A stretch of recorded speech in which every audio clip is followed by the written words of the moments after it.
low production live stream from the car. I don't even know if the audio is good, but I'm feeling kind of passionate about this right now.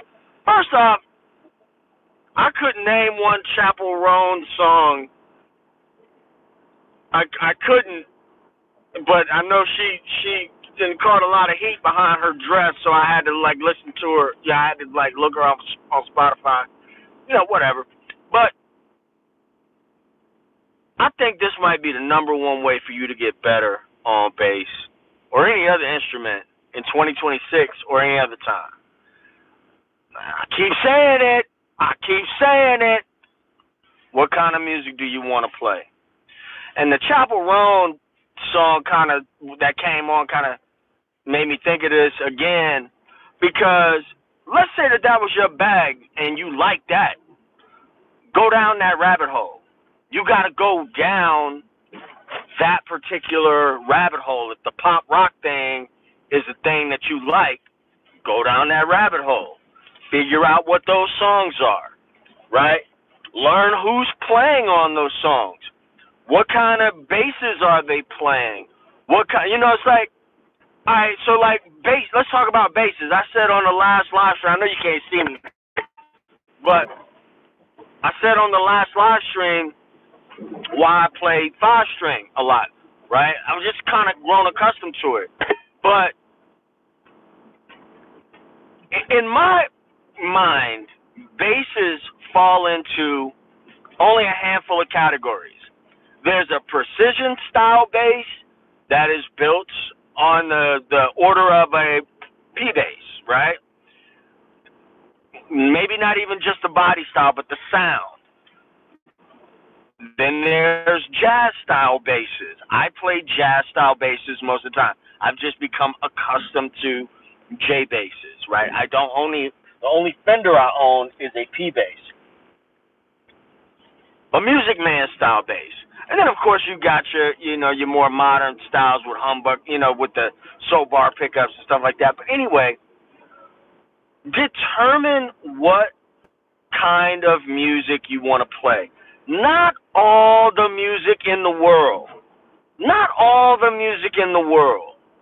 You can't learn all the music. You could if you're 12 or you're super young, or you can learn as much as you can about music in general, right? But when it comes to the bass guitar, that instrument, it would be helpful to you to get laser focused on, okay, this month, what am I going to focus on?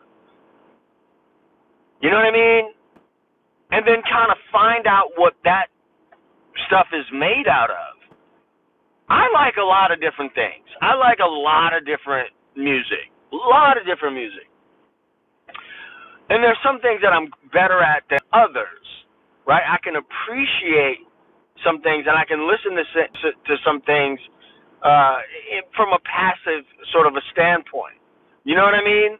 I like the group Hiatus Coyote. Hiatus Coyote and Little Dragon. Is it Little Dragon the name of the group? But Hiatus Coyote, I like. When they were super hot, I was still living in San Francisco. But I can appreciate it.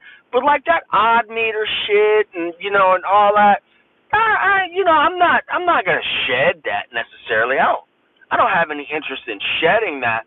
Or if you're if somebody says learn jazz, you may not want to do that. I will tell you though that learning walking bass lines is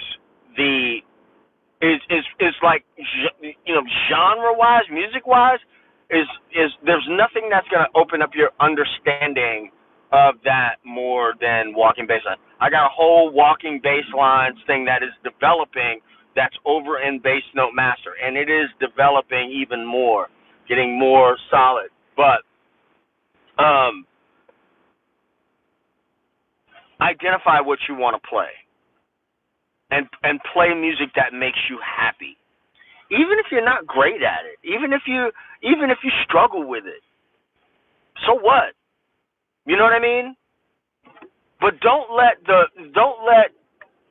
Instagram and YouTube be the litmus test. Oh, not the litmus test, but don't let that be the, like, I've been playing bass since I was 13. Since 1983, I started playing bass. And I missed out. There's some stuff that I missed out on. I just missed out on it. For whatever reason, I just missed out on, either I wasn't interested in it, or I didn't have an outlet for that, or I didn't see the value in it, whatever, right? But I played the music that made me happy. And when I get hired, there are things that I get hired for that I'm very, very good at. And then there's other things, like nobody calls me to play trad jazz. Nobody. And my feelings aren't hurt by that. You know what I mean? Nobody calls me for this kind of gigs. And that's okay. But when I pick up my instrument, I want to be happy about it. So I think, when I read through forums and sometimes when I talk to people, I feel like you think you have to know everything all at once. And when I was teaching privately, one of the things that I really enjoyed is when somebody connected the dots and it was like, oh, because it's like you unlock one little thing and then you could hear the connection between so many other, like boom, boom, boom, boom, boom, boom, boom, boom. I know I was giving Chevy Dodd some shit in the live stream earlier, talking about your genre. I thought that was weird, but whatever. But then he brought up the country tune, and I was like, the country tune is in A major, and the lick is an A major pentatonic. It's just music. You know what I mean? An example of that would be Tony Rich. If you remember the song "Nobody Knows It But Me" by Tony Rich.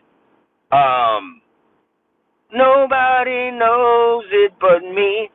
When Tony Rich sang it, he's a black guy. When he sang it, it was an R&B song. But I think it was Garth Brooks. But when Garth Brooks sang it, it was a country song. And I'm like, it's literally the same freaking song. It's the same exact song. All music is one music. All music has a groove. When I was playing in a wind symphony, one of the wind symphonies that I played in, there was a piece called Danza de los Duendes. And it was this big, weird kind of piece, But there was one section that the basses had to play this groove, and I'm going to call it a groove because it was a repeating motif, right? And the groove was displaced by an eighth note every measure. So it was trippy because it sounded different. I told the bass player that was playing with me, I was like, you can't listen to anything else. You have to listen to just you just gotta understand what this groove is made out of. But that same rhythmic figure I'd heard in pop songs. I'd heard it in funk songs. All music is one music. All music is one music, but you can't know it all at once. You don't need to know it all at once. You don't need to know it all at once.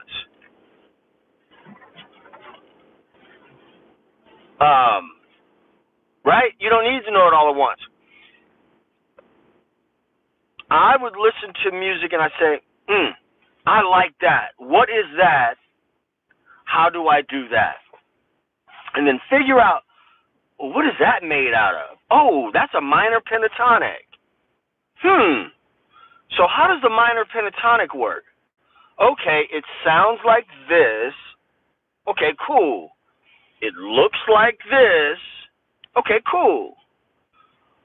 Oh, wait a minute. You mean there are hundreds of, if not thousands of songs that are made out of that material? Oh, wait. So harmony and notes is finite. There are only 12 notes in Western music. Only 12. Only 12. Only 12. So that part is finite. Rhythm is infinite because that's math. Right? So rhythm is infinite. Even still, you're not going to know all the rhythms in the world, right? You're not going to know them. You don't need to. But if in the context of the music that you love, that's just a springboard. And then you might fall in love with learning. And you're like, okay, so this bass player or this band was influenced by this band, and that's their lineage. And then you go down that rabbit hole, and you're like, oh, wait a minute. This is how all these things are connected. You know what I'm saying? You should try that out. I think that starting with identifying the music that you love, the music that you truly love, and just being, and don't let anybody steer you into, well, you gotta do this or you gotta do that. I mean, there's gotta do's and there's should do's and there's like maybe, I don't know. It's like the reading thing. Should you read? It ain't gonna hurt. It's not gonna hurt. I am a better musician for being able to read. It's almost like saying, on some levels, reading is helpful because it helps you to understand. Just like reading a book gives you another level of understanding and communication about the world. You can tell when people are not quote unquote literate. And don't nobody give me this fucking shit about what B.B. King didn't read, what Louis Armstrong didn't read. Well, you ain't them. You know what I'm saying? But you do it if you want to do it, and don't do it if you don't want to do it. But it ain't gonna hurt if you do. Some of those older musicians, they didn't read not because they didn't want to be literate or they didn't want to be proficient. They didn't read because they didn't have access to learn. Louis Armstrong didn't have access to music education. You know what I mean? But if he did, something tells me that he would have taken advantage of it. It's the same thing when I say it is ridiculous. It is a ridiculous idea to think that Prince didn't know any music theory. That's ridiculous. And music is the only field in the world, it seems, where it's cooler to be illiterate. Somehow that is hipper. It's hipper to be illiterate. That's wackadoo to me. You know what I mean? Again, I'm not saying that you have to read music. I'm not saying that. I'm saying that it's not going to hurt. And I'm not saying that you have to do it on some expert level. Let's talk about sight reading. What is reading music? What does it mean? I need to turn my light off because the popos is right there. And I just don't need to be having them kind of conversations right now. But if I did, you guys are with me, so I feel safe. So think about, like, when you sight read, you're reading one time. That's the first time you read something. That's the sight reading. I don't care what it is. There could be quarter notes, half notes, whatever. Anytime you do it after that, the same piece, you are then reviewing or practicing, right? Another thing about from the theater world, you get your book, you sit down with the book, you sight read it one time, you start, you stop, you do your homework at home, all right, cool. And then you do what's called a sits probe. And the sits probe is where you sit with the rest of the musicians, maybe the cast, and everybody's sitting in their casual clothes, and you're reading through the book. And this is a room full of professional musicians What do you think that sounds like? I mean, it sounds okay, but it doesn't always sound great because everybody is now piecing together what they've practiced at home. So that might be the first read through as an ensemble. But then by the time the performance comes, you've read through that shit so much that you're just remembering it at that point. You know what I mean? You're just like remembering it. But the more you interface with music, the more, let me say that, let me look at you when I say this. The more you interface with music, the more you you grasp it and you understand it.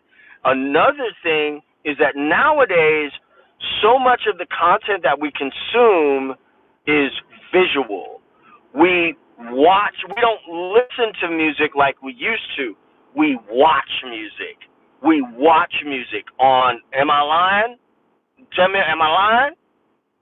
We got YouTube going. And then if we're not watching it, we're so inundated with the tyranny of choice that we can never hone in on one thing long enough for us to actually get it. You know what I mean? For us to actually understand what we're listening to and listening to it critically. So let's talk about listening and hearing. I can hear cars going over the overpass. I can hear ambient sounds around me. I'm not listening to it, but I'm aware of it, right? So, and even if I listen to something catches my ear and I listen to it and I observe it, right? I observe it. I'm just observing it for the moment. I'm listening, maybe passively, and then I move on from that. You dig? And then there are times when I'm listening to something with the intention of understanding how it works. Understanding how it works. There's a great, I'm going to give you two things. There's a great, I think it was a BBC, British Broadcasting, just the British Broadcasting people. Nasty! You dirty birds.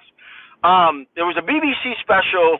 I can never say that with a straight face. I'm so immature. Forgive me, I'm so immature. I go from middle age to 7th grade like that. But anyway, the special is called How Music Works. It's like a 5-part thing. It's fantastic. It's fantastic. And then there's also the David Byrne book called How Music Works. They are not related, but it's great. It's great. Do you really understand how rhythm works, how melody works, how harmony works? You know, you learn how the sausage is made. God, okay.